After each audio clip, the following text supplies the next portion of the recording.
नमस्कार, Haryana at 9 PM news channel में आप सभी का स्वागत है। आइए आपको कराते हैं खबरों से अपडेट। सोनीपत स्वर्ण प्रेस संग्रहालय में महाभारत गैलरी सहित 4 गैलरियों का किया उद्घाटन। एनसीआर में पर्यटन को बढ़ावा देगा सोनीपत का ऐतिहासिक संग्रहालय। करोड़ों रुपए की सैकड़ों वस्तुएं भी संग्रहालय में उपस्थित, दूर दूर से पर्यटक आ रहे देखने। स्वर्ण प्रेस संग्रहालय में रविवार को ब्यूटिफिकेशन सोसाइटी और इंदिरा गांधी राष्ट्रीय कला केंद्र के द्वारा सजाकर तैयार की गई 4 गैलरी का उद्घाटन विधि पूर्वक किया गया। इस दौरान खासतौर से आतंकवादी विरोधी फ्रंट के राष्ट्रीय अध्यक्ष मनिंदरजीत सिंह बिट्टा, वेद विद्वान डॉक्टर ND शर्मा, पुरातत्ववेदा डॉक्टर DV शर्मा, अंचल पांड्या, संरक्षण विभाग अध्यक्ष IGNCA नई दिल्ली से सोनीपत पहुंचे। इस दौरान डॉक्टर सुमन मंजरी, पूर्व IPS अधिकारी भी मौके पर मौजूद रही। सोसाइटी के सदस्य सचिव राजेश खत्री ने भी सभी का फूलों की मालाओं से और श्री कृष्ण रूपी रेशमी पटका पहनाकर हार्दिक स्वागत किया। देश दुनिया से पहुंचने वाले पर्यटकों के लिए स्वर्ण प्रेस संग्रहालय सोनीपत में खास तौर से वैदिक गैलरी में डिजिटल तकनीक का इस्तेमाल जहां किया गया है, वहीं महाभारत गैलरी में जो पेंटिंग लगाई गई है उसमें स्वर्ण महल प्रवेश की 4 दरवाजे, महाभारत युद्ध से पहले निमित्त पांडवकालीन हुई, श्री कृष्ण महाभारत युद्ध से होने के पहले 5 गांव की दुर्योधन से मांग करते हुए दर्शाई गई हैं। इसी तरह से टेराकोटा गैलरी में सजे हजारों वर्ष पुराने मिट्टी से निर्मित बर्तन काफी आकर्षण का केंद्र बन रही हैं। वहीं पुलिस गैलरी में भी पूर्व IPS अधिकारी डॉक्टर सुमन मंजरी की पुलिस वर्दी के अतिरिक्त ब्रिटिश जमाने में खुदाई के दौरान निकली पिस्तौल को भी क्या है खास तरीके से उसको सजाया गया है। उस दौरान आयोजित प्रेस कॉन्फ्रेंस के दौरान मनिंदर सिंह बिट्टा ने कहा कि यह संग्रहालय भविष्य में देश दुनिया से पहुंचने वाले पर्यटकों के लिए दिल्ली NCR के क्षेत्र में बहुत ही महत्वपूर्ण साबित होगा। इस संग्रहालय को तैयार करने के दौरान इसमें सजीव वस्तुओं को देने वाले व्यक्तियों ने करोड़ों रुपए की सैकड़ों वर्ष पुरानी वस्तुओं को देकर एक देशभक्ति का परिचय दिया है। आने वाली पीढ़ी जब संग्रहालय को देखने के लिए आएगी तो उन्हें काफी रोचक जानकारी यहां से प्राप्त होंगी। इस दौरान इंदिरा गांधी राष्ट्रीय कला केंद्र से संरक्षण विभाग के विभाग अध्यक्ष अंचल पांड्या ने बताया कि यहां इस संग्रहालय को तैयार करने के लिए तेज गति के साथ कार्य किया जा रहा है और विभाग की कोशिश है कि इस कार्य को जल्द ही पूर्ण कर लिया जाएगा।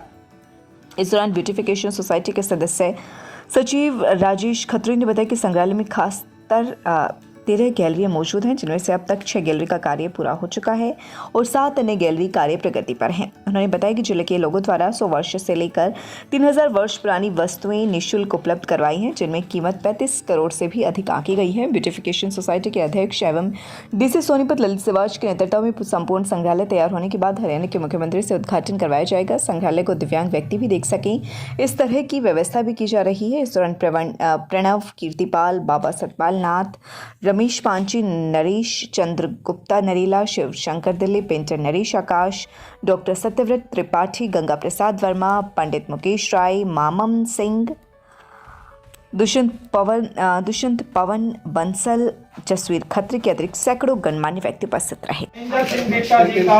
और सुमन मंत्री जी का मैं बहुत बहुत हार्दिक स्वागत करता हूं। आप हमारे गेस्ट हो और ये यहाँ की शक्ति है सोनीपत की, तो हम आपका जो है फूलों की माला पहनाकर हार्दिक स्वागत करते हैं और सिर भी झुकाते हैं। नहीं आप एक साथ कोई बात नहीं, दोनों सारे यूनिफॉर्म वाले आपके साथ हैं, मैं भी यूनिफॉर्म का हिस्सा। ठीक है, राइट में जिस व्यक्ति ने भी वस्तु दी है, और ये है वो शतकुंभा जो मैं खेड़ी गुजर का जिक्र कर रहा हूँ। ये मूर्ति वहीं की निकली हुई है, ओरिजिनल मूर्ति है ये। हाँ, पुरानी बिल्डिंग है, ब्रिटिश जमाने की तहसील सोनीपत की ये है। और उसके बाद में आज़ादी के बाद में ये सोनीपत का सदर थाना हुआ। ये देखो, और ये वस्तु देने वाले हैं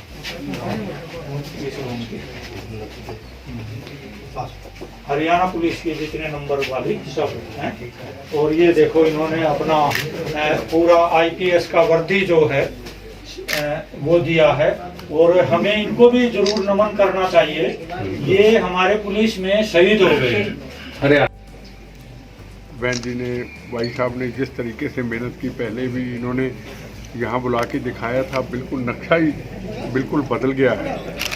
और पुराना इतिहास, पुराना कल्चर, पुरानी संस्कृति, धर्म भी, आज़ादी की लड़ाई भी, मुग़लों का इतिहास भी, कृष्ण जी महाराज का इतिहास भी, बहन जी भी देख रहे थे, मैं भी देख रहा था। तपस्वी यहाँ आके जब मैं पहले आया था तो मुझे लगा कि हाँ, पुरानी ऐतिहासिक हमारा सब सामान है, इधर सब जगह है ऐसी ऐतिहासिक जहाँ पुराना इतिहास जुड़ा। पर जब अंदर जाकर के सब कुछ बताया गया, जी कहाँ है आपने और डीवी शर्मा जी? शर्मा जी, जिस तरीके की संस्कृति के बारे में बताया गया, बहन जी के मन में भी आया, मेरे मन में भी आया कि हाँ शर्मा जी आइए ना, समा बहुत थोड़ा है। अब उन सब स्थानों पे हम जाएंगे हाँ। जहाँ तप हुए हैं। हाँ बिल्कुल। मैंने आज बोला है तो मैं इनका कैसे शुक्रिया अदा करूं अगर इस तरह हर जगह के ऊपर पुराने हमारी संस्कृति, पुराना हमारा इतिहास अगर इस तरीकों से निकल करके इनकी तरह, बहन जी की तरह अपने आप को समर्पण किया सबके लिए, शर्मा जी की तरह, इनकी तरह अगर हम मेहनत करें तो हमारी नई जो जनरेशन है उनको कितना इस चीज़ का ज्ञान होगा। बाहर के लोग आके देखें ना देखें हमारा मतलब नहीं है। जब मेरे जैसा व्यक्ति इतना पढ़े लिखे आईपीएस रहे, इनको एक आज देख कर के हमें इतना ज्ञान मिल रहा है तो कितना ज्ञान मिलेगा कि हमारा हिंदुस्तान पहले सोने की चिड़िया कैसे था, क्या था, कई चीज़ों का पता चलता है। तो मैं आज के दिन बड़ा आभारी हूँ और मैं इनसे जुड़ा हुआ हूँ, हमेशा जुड़ा रहूँगा। और जहाँ जहाँ भी और स्थान है हम इनके साथ जाके, बहन जी शर्मा जी, वहाँ भी कुछ इसके लिए हम करें।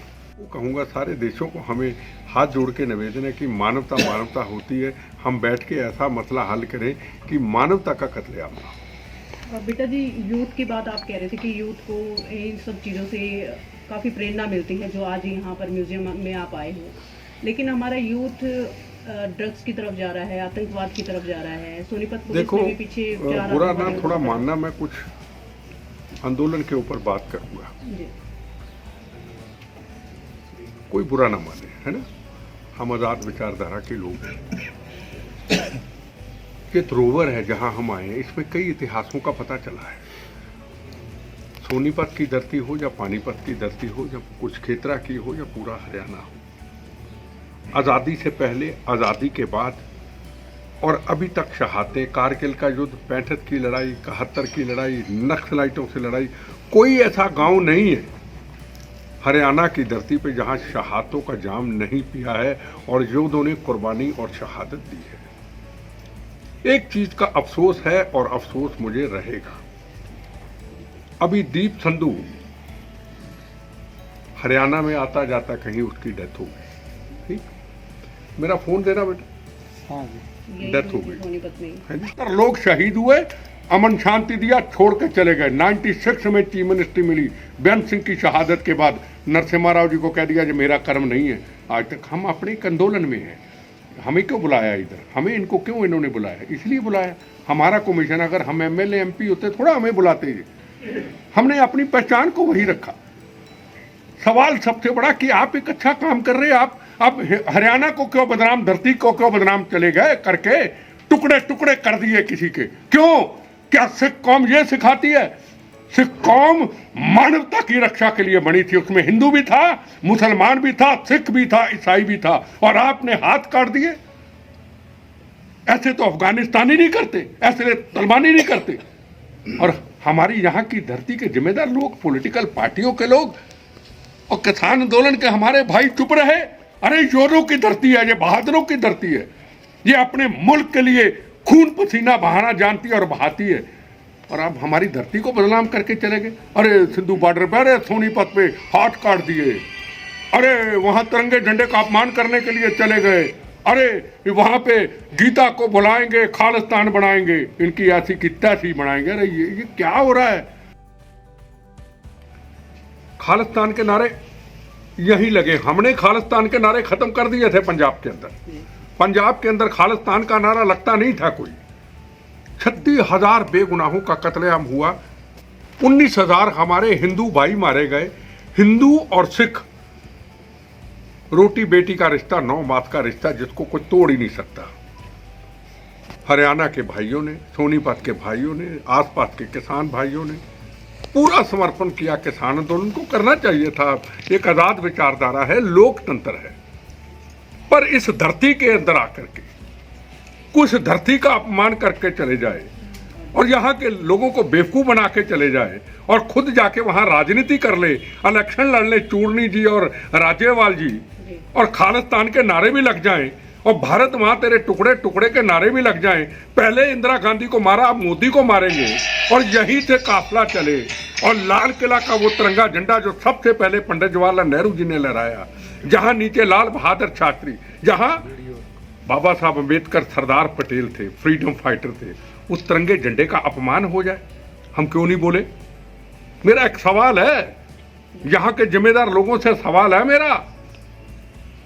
और वहां जाके मैं अगर वीडियो दिखाऊंगा आप हैरान हो जाएंगे। उसके भोग के ऊपर, उसके संस्कार के ऊपर क्या नारे लगे? गीता को बुलाना होगा, खालिस्तान बनाना होगा। खालिस्तान बनाना हमारी मजबूरी है और गीता को बुलाना होगा। गीता को बुलाना मतलब हिंदू राष्ट्र को साइड में करना होगा, हर हिंदू को पंजाब छोड़ के जाना होगा। अरे किसान का कौन सा सोनीपत का ऐसा गांव, कौन सी हरियाणा का ऐसा गांव जिसने जब पंजाब के किसान आए, रोटी का इंतजाम, दूध का इंतजाम, हर चीज का इंतजाम, ये भाई हर गांव से आके इस आंदोलन में शामिल हुआ। और आज ये लोग कहते हैं गीता को बुलाना होगा, इनकी ऐसी की तैसी, कहते खालिस्तान बनाएंगे, इनकी ऐसी की तैसी।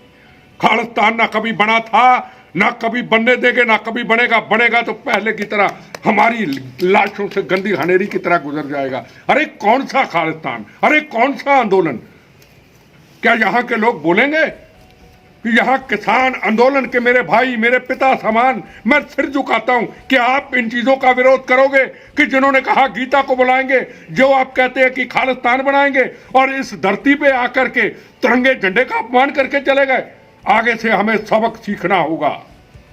या तो राजनीति ना करते, या तो चुनाव ना लड़ते। भगत सिंह भी चुनाव लड़ सकते थे, चंद्रशेखर आजाद भी चुनाव लड़ सकते थे, वो बच सकते थे, राजगुरु सुखदेव बच सकते। उन्होंने कहा ना, फांसी का रस्सा, हमारे लिए फांसी का रस्सा जरूरी है, आने वाली जनरेशन के लिए भारत आजाद कराना। और ये लोग हरियाणा के लोगों को बेवकूफ बना के आप वहां चुनाव लड़ने चले गए। क्रांतिकारी कभी चुनाव नहीं लड़ते, कभी क्रांतिकारी चुनाव नहीं लड़ते, अपने मिशन में रहते हैं। हम क्रांतिकारी नहीं है, पर हमने जब चुनाव लड़ा था, हमने मौत का कफन बांध के लड़ा था। हमने चुनाव नहीं लड़ना था। हमने क्या कहा था?